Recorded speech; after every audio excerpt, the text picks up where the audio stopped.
Hello, my name's Richard. I go by the name of Lektroid, as you well know because it's in the title. Anyway, over the years I've had quite a few requests and people asking me if I will do a tour of the studio, because I make a lot of my own gear as well as buying stuff. I have analogue, I have digital, I have pretty much a sort of good mix of everything.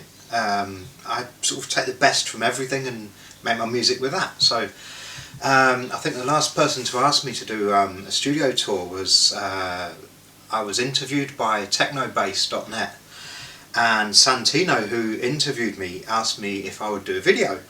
Well, it's a while since I've done the interview, but here's the video anyway. So without further ado, let me show you how I make my music. Let's go!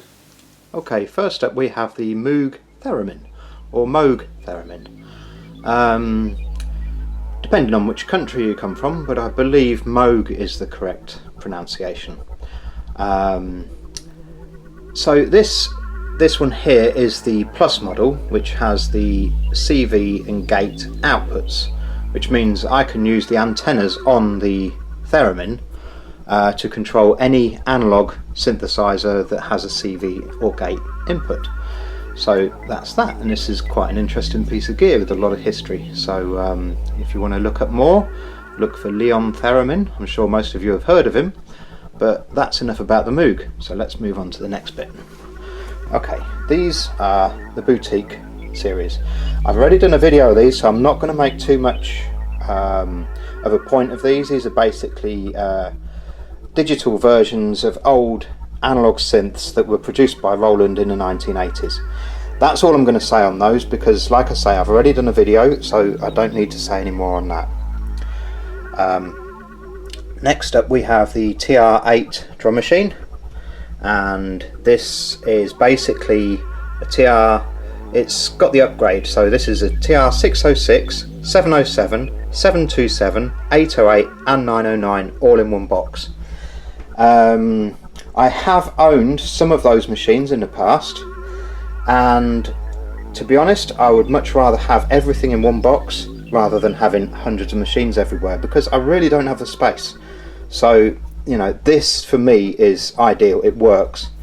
And I'm really impressed with what Roland have done with their latest models of the Boutique and the Aira series. Okay. So moving on, this is going to the analog part of my studio now. I have a Roland SH09, which is very much like a 101, sounds very similar, doesn't have the sequencer, has a nicer filter though. This one I picked up, I did a deal for an older synth, Roland SH1000 I believe, which was their first synthesizer, which I did not really have a lot of use for. They're very collectible or whatever, but for my personal use, I am a musician, not a museum, so basically it works for me to have something that I can plug a CV and gate into and use. So this is what I have now. This one here is the TT303. It's not the TB303, it's actually the Cyclone version of it, and to my ears it sounds pretty much exactly the same. I know people out there who are absolute nerds on the thing. I'm a bit of a nerd myself, and will swear that there's nothing that will ever touch a TB303. Okay, fair enough, but it makes a similar enough sound, and it's analog, and it has more controllability. You can plug MIDI into it and stuff like that. So this for me works out better. And if I was back in the 80s now or 90s, and somebody came along and said, I'll give you a MIDI TT303 in exchange for 2 of your TB303s, I would have jumped at the chance. The only reason why people like the TB303s now is because they've got a bit of a enigma about them, and they're basically very expensive units. They never were. The original units were going, I could pick them up for a price of, you know, a few beers back in the end of the 80s, and then Acid House happened, and then they started to go up, and in the 90s, and they just kept going up. and people were buying them, and a lot of people bought them and didn't even have any way to connect them because they didn't have a CV and gate or anything like that. So but anyway, that's the updated model. I call it an updated model. It's a TT303. It does the same, looks the same, and to my ears sounds the same. So yeah, and there's an MXR distortion unit, which, you know, gives it a nice distortion. I'll just go over here. These are some small stone phasers. There's 2 of them, so I can have them in stereo, so I can have nice swirly stereo sounds. This here is a Kenton Pro 2, which I use to run my analog gear. This down here is Arturia's Micro Brute. I absolutely love this. It's got a really fat sound. It was designed by a guy called Yves Usson, and a very well respected member of the synth DIY community, believe it or not. And this, he's done an absolutely marvellous job of this. So, you know, I love this piece of gear. Underneath I have some effects. These are I forget the name of them. But yeah, there's some basic effects. There's gates and enhancers, de-essers and limiters, noise filters, bits and pieces like that. So yeah, so that's quite good. The noise gate's quite good if you run a drum beat through it or something like that. Anyway, moving on. This is another classic piece of gear. I actually picked this up really cheap. This was £375. It was on Gumtree, which in the UK is basically it's a second-hand website where you can just buy stuff similar to eBay, but you don't bid on it. You just give them what they ask for it. Normally you can haggle with them and try and get the price down, but in this case I couldn't. And the story behind this is, this one here belonged to a guitarist who got it as a 13th birthday present, and he got it, realised that he didn't really like it very much, and put it into the attic, and it stayed in there since it was brand new, in its box with the manuals and everything.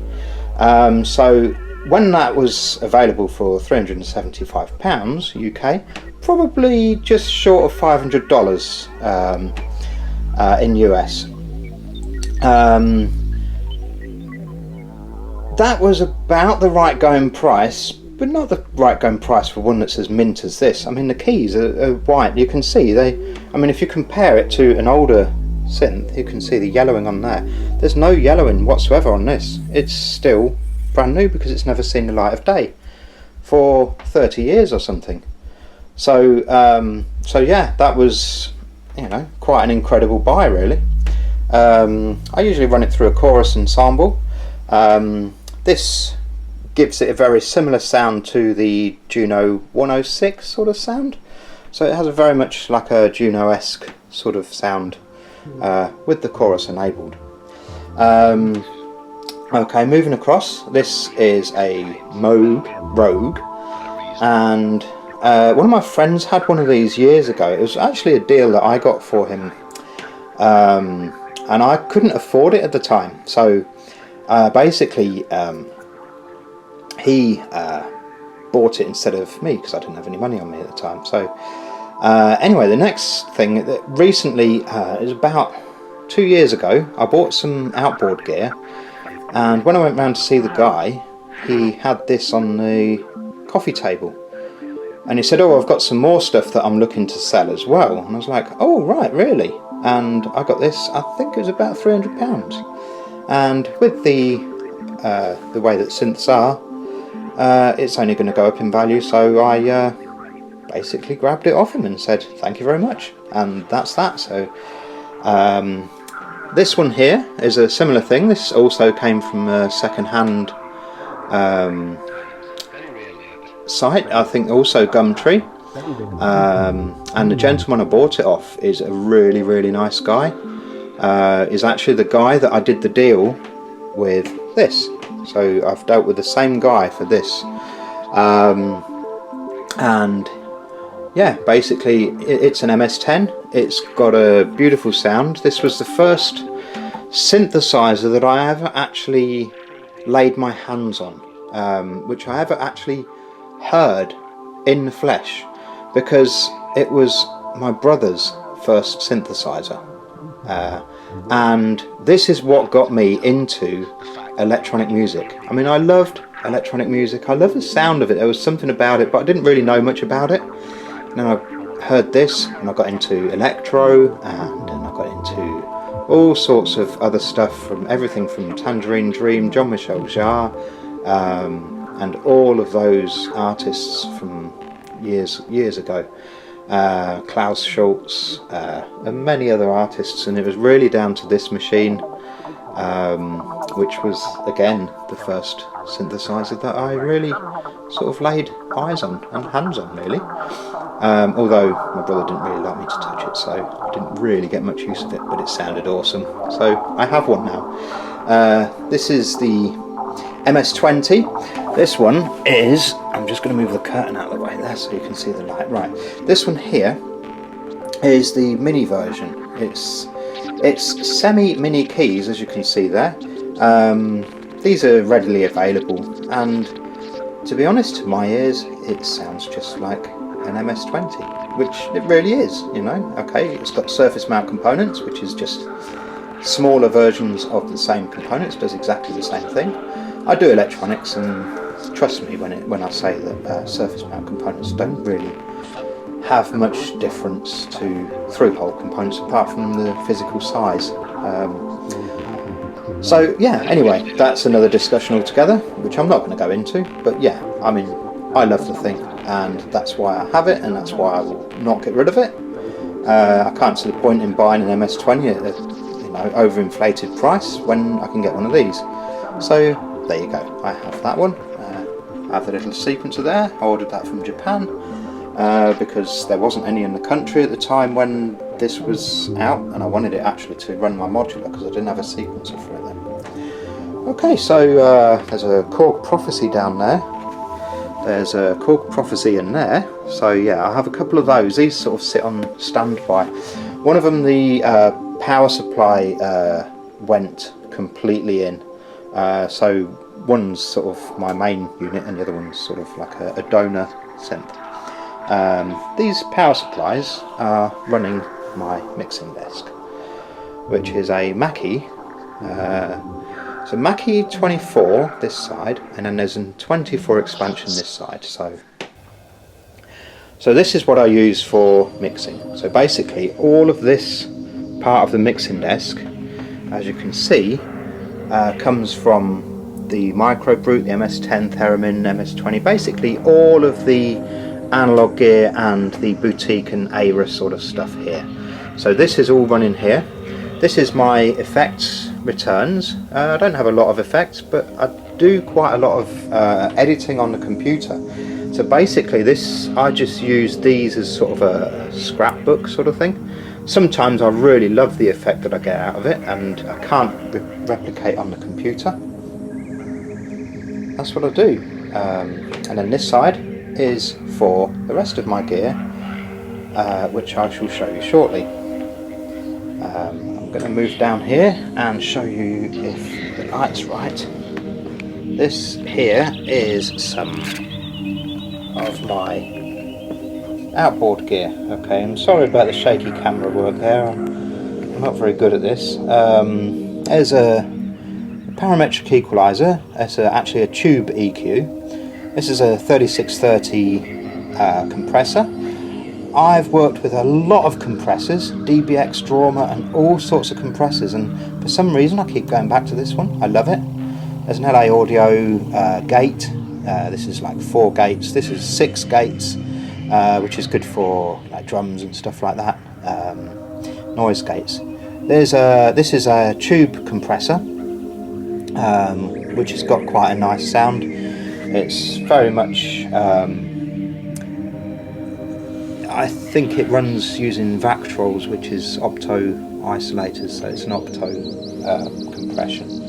Then I have a couple of reverbs and a delay reverb. This is actually a delay, this is a spring reverb inside the delay at the bottom here. So there, sorry, that's my bad camera work. Yeah, so that's the outboard gear. Okay, now I'm going to take you up and show you the other side of the studio with some of the digital stuff. Okay, this one here is an SH201. It was frowned on by quite a lot of people, and I really don't know why. I actually really like the sound of it. It's got a very fat sort of sound. It's got like a dual super saw, which was originally first featured in the JP8000, which is this one here. And this one has pretty much the same features as the one above. It only has one super saw generator, but it does have a really nice chorus, which makes it really good for strings. So with the super saw and the chorus combined, you get some really nice string sounds out of that. Below that is the JD800, it's one of my all-time favourites for some reason. I think it's because it's the first digital synth that I knew of. Came out in 1993, and it's got full analog control. And when I say analog, I mean you can move the sliders physically. So yeah, I was really impressed by the fact that you could control all the digital circuitry in an analog manner, and and I really love it. And some of the sounds that I've got out of this are absolutely phenomenal. Beautiful pads and stuff like that that I've never been able to recreate with any other synth really. D50, I had a D50 a while ago, which was similar, but this just has the edge. And I think it's got a different filter. It's got a different sound. But yeah, it's a good synth. I like all three of those, and all three are digital, and I have no problems using digital alongside the analog in my studio. This here is a Mac Pro. It's quite old now, so it's but it still works and it serves me well. So okay, let's go from here. The bottom one here, that's a Sony A6 DAT. There's a Motu MIDI interface.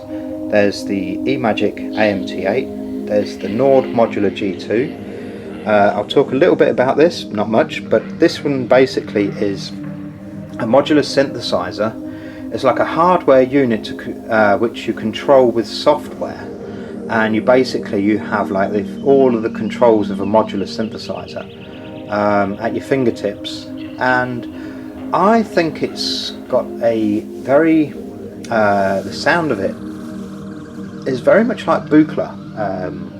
For some reason, that's my point of view. Not, I know other people might say different, and yeah, I know you pay a hell of a lot for a Buchla, where you don't pay that much for this, but it is a pretty phenomenal piece of gear. Above that is the Casio VZ10. It's okay. It's like a phase distortion, which is also the same synthesis that they used on the CZ, although I find the CZ synthesizer has got a better sound. This one's a bit more refined. I think that's what it is. The CZ's more dirty and chunky, whereas this is more refined. So it depends what you want and depends what you're going to do with it in the mix. And I find that using different styles of synthesis, like phase distortion against subtractive synthesis against additive synthesis, and FM synthesis, if you use all of the different types of synthesizers in your track, it's basically very easy to mix, because they always seem to have their own separation.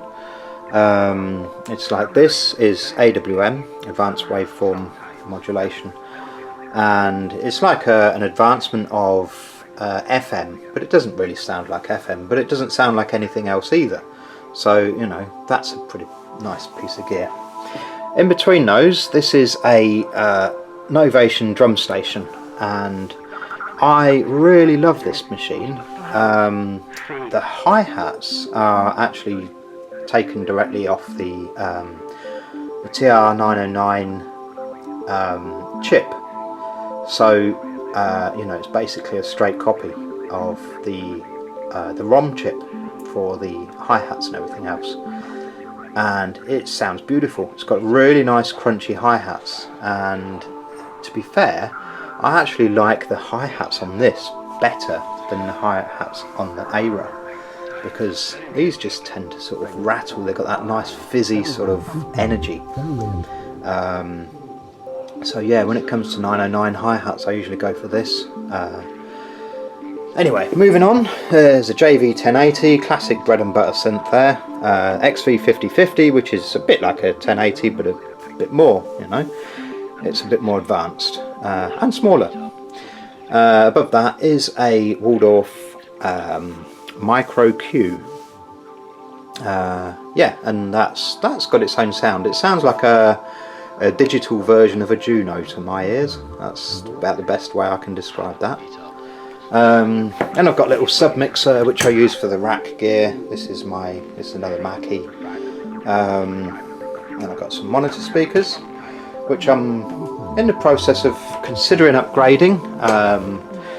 These have been quite a problem for me for some time. They're cutting out and having all sorts of different issues, so I just use these smaller Yamaha ones for tracking now. So that's that. I have some little models that I've built. These are called Gundam. This has nothing to do with the studio, so it will move on. I've got some on this side as well, but okay. So yeah, so those are the speakers that I've been using mostly. Here we have my vocoder. The PCB inside it, the actual electronic circuit board, was designed by a guy called Ray Wilson, and basically I built the machine. I populated the circuit board, wired it all up, and made the cabinet, the enclosure. Well, I've cut the enclosure and set it all up like this. So it's basically my little project here. So this is a vocoder. This is a phaser based on the Eventide. What was it?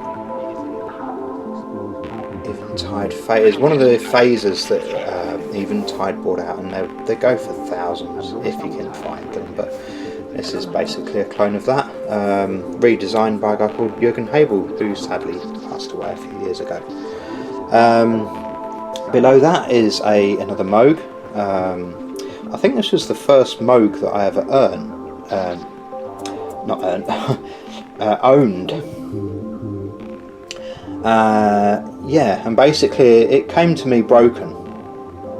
I didn't pay a great deal for it, and as you can see, the keys have yellowed, even though the SH101 over that side is a lot older. This has had a lot more sunlight and damage, and the studio that it came out of was probably full of heavy smokers, and it was sat in front of the window or something like that, usual sort of routine. But yeah, this was the first Moog that I ever actually owned myself.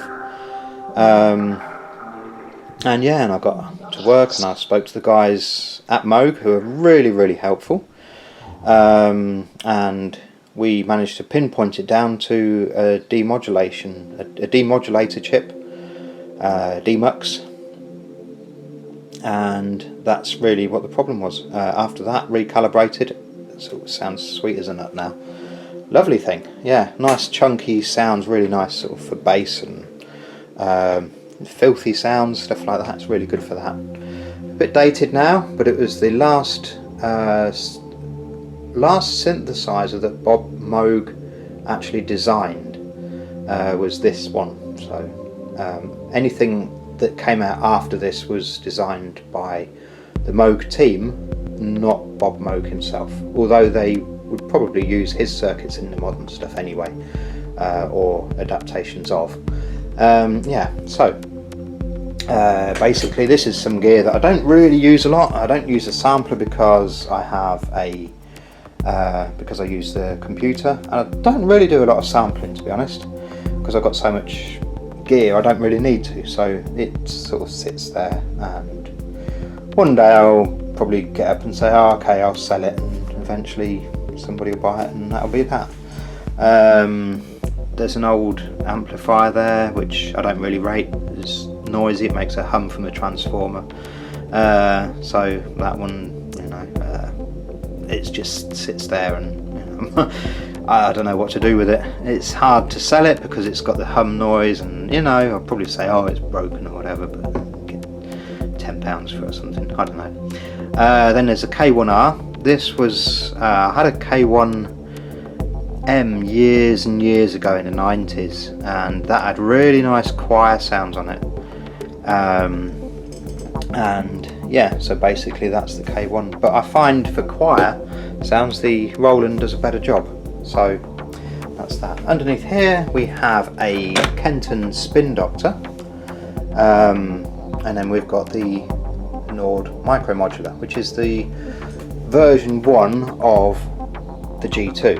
So this was the first version, and this one has got like spectral oscillators and stuff like that, which the G2 doesn't, but it isn't quite so powerful, but it has a different sound, and a lot of people love it because of that. So you know, it's nice to have both. So yeah, it's another modular.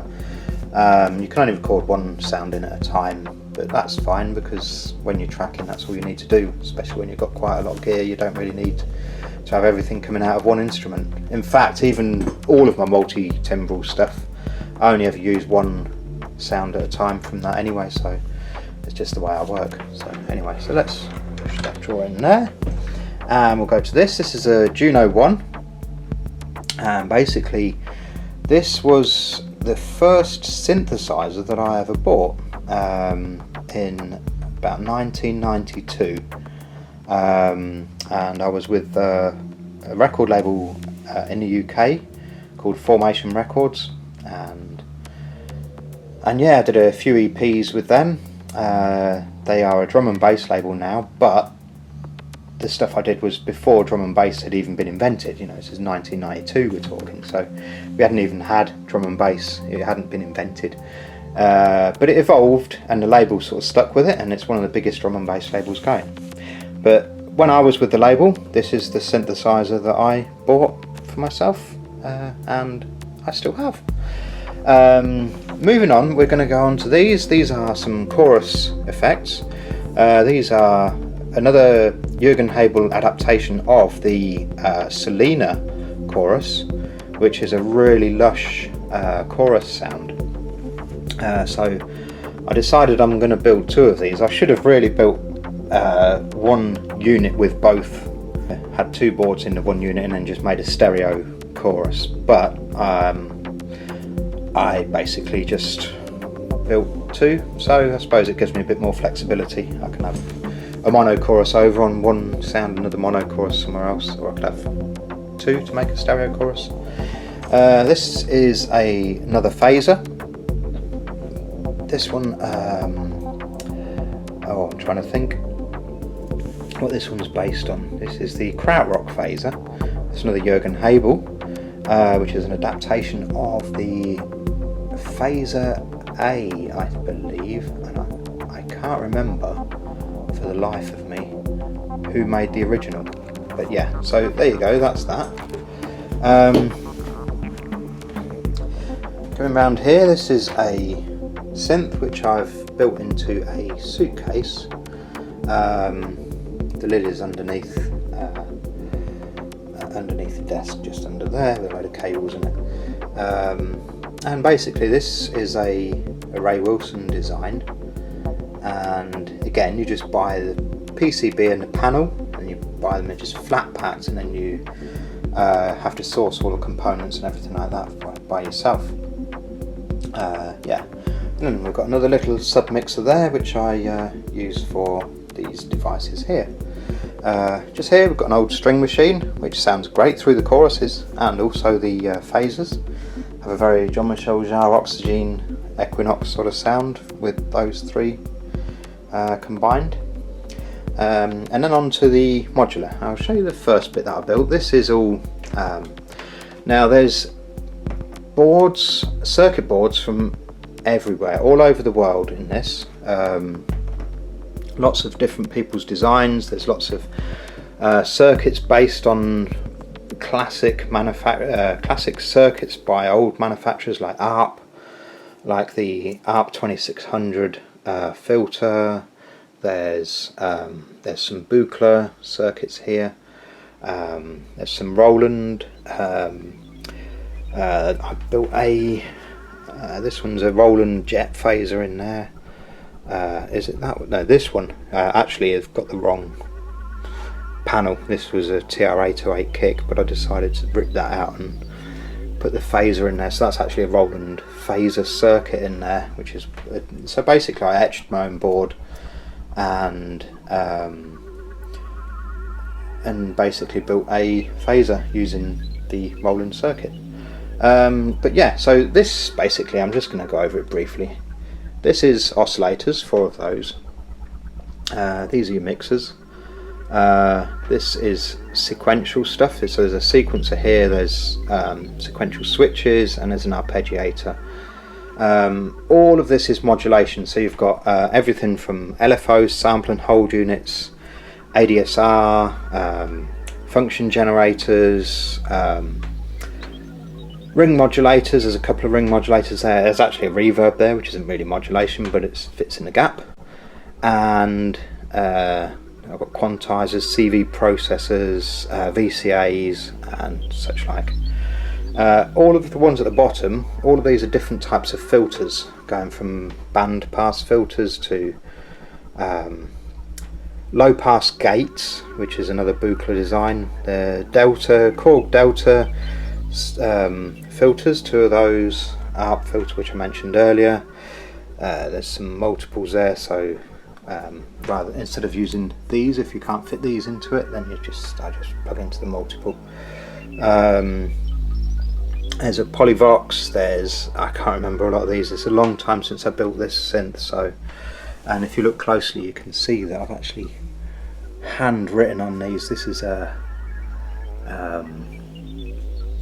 another filter. This is like 4 band pass filters, fixed band pass, which is quite handy. Yeah, so that's about it really. There's another Buchla one, and this was one I had a CEM chip, and I basically made a filter using the CEM chip on a piece of strip board. So moving down here, these are all hand built as well. These were originally Mutable Instruments. The guy from Mutable Instruments had put all of his stuff up on GitHub. There's the braids, there's the elements, and there's the clouds there as well. And basically put all his designs up on GitHub, so anybody could just go along and basically get their PCBs manufactured and build their own and just program them. All the code was up there and everything, so thank you very much to Olivier. I don't know how you pronounce it, so sorry for that if I've pronounced your name wrong. Yeah, so there's all of these are DIY stuff. This is Frequency Central, which he bases a lot of his designs on old Roland analogs, and basically sells them as like panels and PCB, so it's not actually a kit. You have to source all your own parts and everything. It's just pretty much like everything else. So yeah, so that's the modular. Above there we've got a scope, which is quite handy. Another Kenton Pro 2. We've got a MCV MIDI converter and a digital delay and a time. Well, the temperature, which will then go into the time and then give you the date after that. Yeah, so that's that. Okay, right, well, there you go. So now you've had a full tour of my studio. Thanks ever so much for watching. I'm going to say a little bit about how I make my music. And basically I have all of my gear switched on from the start. It's all hooked up to Logic. Every synthesizer I can just click SH201 or MS10 or TR8, whatever piece of gear that I'm using is right at my fingertips. and that way it does not get in the way of creativity. You know, I'm not sitting about going, oh, I need to switch on the MS-10, I need to hook those cables up, why isn't this working, oh no, and you've forgotten your ideas. So everything's on straight away, everything's ready to go. There's no problems at all, you know, right from the get-go I can just get on, start writing, my creativity's flowing.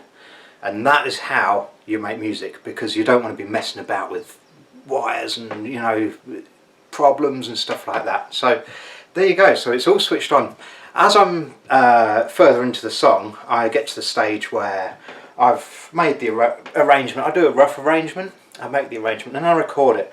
Each track I record, it's just like recording to tape like we used to do in the old days, but we're just recording it track by track individually into the computer. And what I do is, with each synthesizer, I like to go up and just give it a little tweak, just change things, you know, and when it's